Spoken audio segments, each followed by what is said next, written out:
Hola, soy Miguel Coban, director de BTV, y esto es Directores de la DAC. ¡Corre! ¡Corre!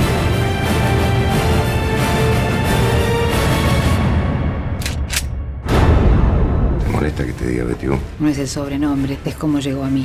¿Cómo llegó a vos?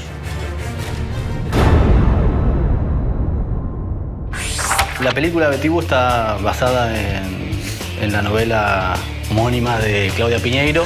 Me llegó a mí en realidad directamente como un ofrecimiento de la productora, de Vanessa Ragone, y ahí empezó, digamos, el proceso de tanto de adaptación de la novela que escribí con mi hermana, como después ya la producción en la cual yo dirigía. La primera vez que uno la lee, digamos, tiene una sensación de que ya está todo, hay que separar en secuencias, elegir qué queda, qué no queda, pero después cuando uno empieza claramente a leerla con otra intención, es decir, desde la adaptación, desde el guión, tenía todo un plano muy donde los personajes reflexionaban mucho sobre su presente y su pasado, con lo cual eso fue uno de los primeros desafíos de la adaptación, y lograr que fuera una película que tuviera el espíritu de la novela, pero que fuera independiente de la novela.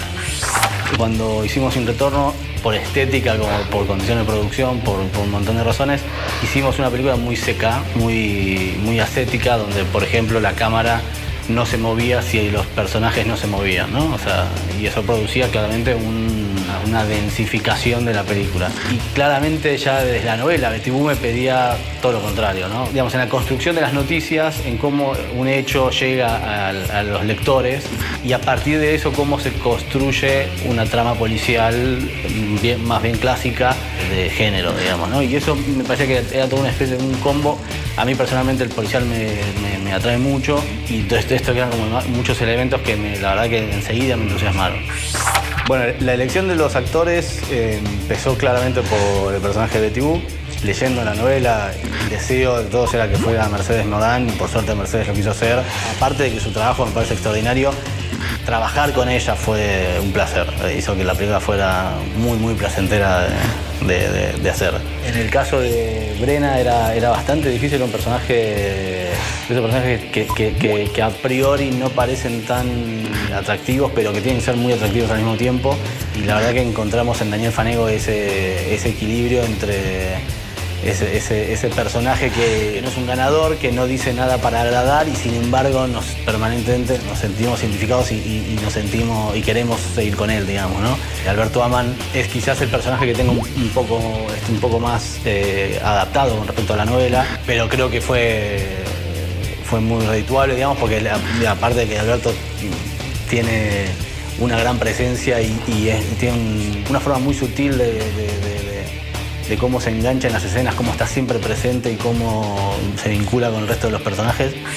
La crítica influye más en el director, digamos, que en el fenómeno cinematográfico. Sí creo que hay un vínculo muy fuerte entre un determinado sector de la crítica, porque tampoco es toda la crítica, y los festivales. Y ese sí creo que es la fuerza que más puede llegar a influenciar en cierta producción cinematográfica.